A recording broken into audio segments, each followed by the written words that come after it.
clear prompt describes a shot the way you'd sketch it on a storyboard. You name what the viewer should see, where the camera sits, what moves, and how the scene feels. Do that well, and the model has something solid to follow, instead of guessing. Start with the basic unit of meaning, one shot. In every shot, you want to lock three things: one subject, one action, and one camera idea. Everything else, lighting, color palette, and lens feel, supports those three choices.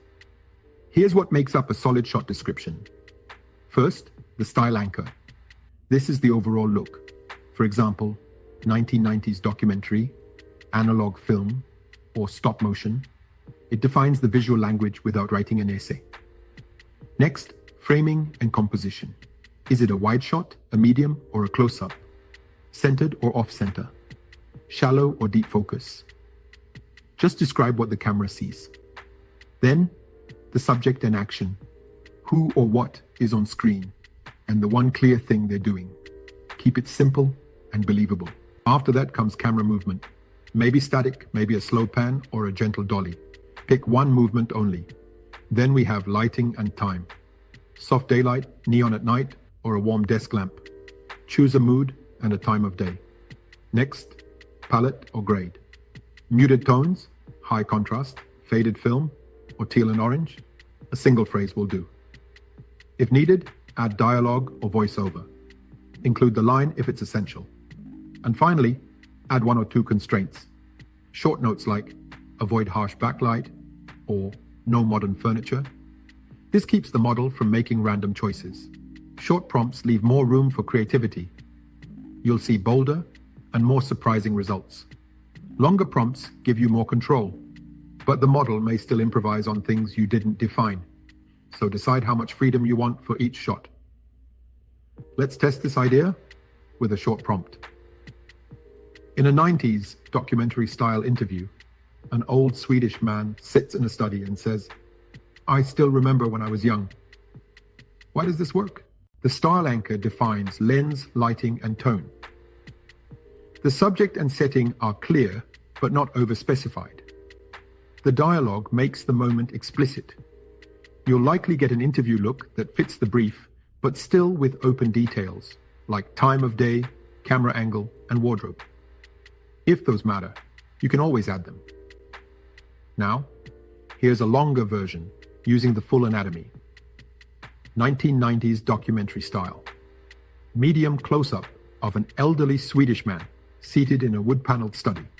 Shallow depth of field, static camera, warm desk lamp lighting in the evening, film grain texture, muted palette. He says, "I still remember when I was young." I still remember when I was young. It feels like yesterday, and yet like another lifetime.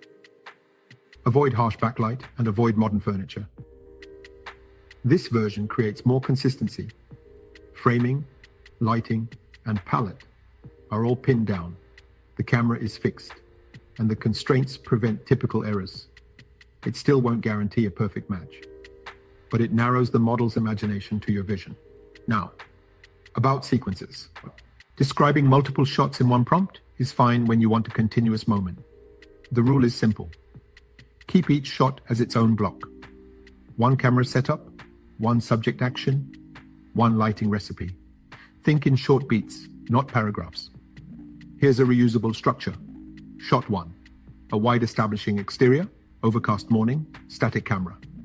A tram passes left to right. Muted palette. Shot 2, interior medium shot. Warm tungsten light, slow push in. The man opens a letter. Shot 3, close-up of his hands, shallow depth, static camera. The letter shakes slightly. Each block is a creative unit you can later stitch together or let the model play as a sequence. If continuity matters, like the same wardrobe or time of day, repeat those details in every block. Redundancy keeps the model from drifting. Avoid common mistakes. Don't mix incompatible camera moves in one shot. Don't ask for fast action, detailed hand interaction, and complex physics all at once. Don't overload with 5 different styles. Pick one and let the rest support it. If the result looks off, change just one variable, like framing, movement, or lighting, and regenerate. Here's a compact fill-in template. You can literally say out loud while writing, style, framing of subject doing one action, camera move, lighting and time, palette or grade, optional dialogue or voiceover. Avoid 1 or 2 things. That's the full anatomy of a well-built prompt. In the next lesson, you'll see several examples, both weak and strong, aiming for the same scene.